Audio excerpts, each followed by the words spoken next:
ചാത്തന്നൂർ പരാജയം വിലയിരുത്താൻ ചേർന്ന UDF നേതൃയോഗത്തിൽ നേതാക്കൾക്ക് രൂക്ഷ വിമർശനമാണ്. താഴെത്തട്ട് മുതൽ ഏകോപനം ഉണ്ടായില്ല. നേതാക്കൾ പരസ്പരം പോരടിച്ചു നിന്നു.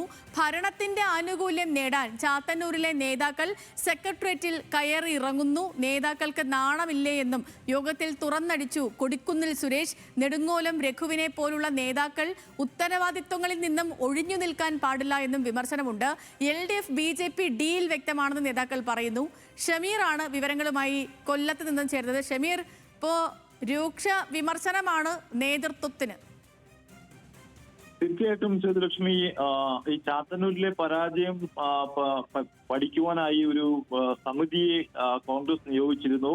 ആ സമിതിയുടെ അന്വേഷണം ആരംഭിക്കുന്നതിന് മുന്നോടിയായിട്ടാണ് ഇത്തരത്തിലൊരു നേതൃയോഗം കോൺഗ്രസ് വിളിച്ചുകൂട്ടിയത്.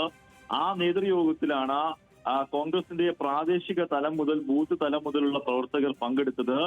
എന്തായാലും ഈ യോഗം നിരീക്ഷിക്കാനായിട്ടാണ് KPCCയുടെ ഭാഗത്ത് നിന്നും കൊടിക്കുന്നിൽ സുരേഷ് അവിടെ എത്തിയത്.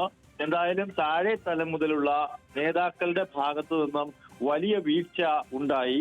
ആ വീഴ്ച അംഗീകരിക്കാൻ കഴിയില്ല. സെക്രട്ടേറിയറ്റിൽ ഇപ്പോൾ ഭരണം കോൺഗ്രസിനാണുള്ളത്, UDFിനാണുള്ളത്.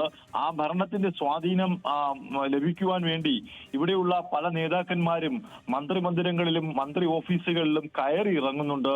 പക്ഷേ മൂന്നാം സ്ഥാനത്തെത്തിയ ഒരു നിയോജക മണ്ഡലത്തിലുള്ളവർക്ക് എങ്ങനെ അതിന് സാധിക്കുന്നു?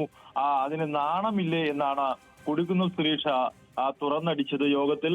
എന്തായാലും എത്ര ഉന്നതരായ നേതാക്കളായാലും അവരെ പുറത്തിരുത്തും എന്നുകൂടി ഒരു മുന്നറിയിപ്പ് കൂടി യോഗത്തിൽ DCC പ്രസിഡന്റായ രാജേന്ദ്ര പ്രസാദ് നൽകി. അതുപോലെ അവിടുത്തെ ഏറ്റവും പ്രധാനപ്പെട്ട നേതാവായ നെടുങ്ങോലം രഘുവിനെ പോലുള്ള ആളുകൾ ഈ തെരഞ്ഞെടുപ്പിൽ സ്ഥാനമാനങ്ങൾ വഹിക്കാതെ മാറി നിന്നത് പാർട്ടിക്ക് വലിയ ക്ഷീണമുണ്ടാക്കി.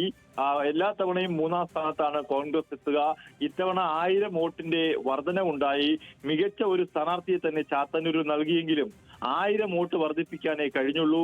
ഒപ്പം തന്നെ LDFന്റെ ഭാഗത്തു നിന്നും ഏതാണ്ട് 8000-ലധികം വോട്ടുകൾ പോയിട്ടുണ്ട്. അത് LDF BJP ഡീലാണ്.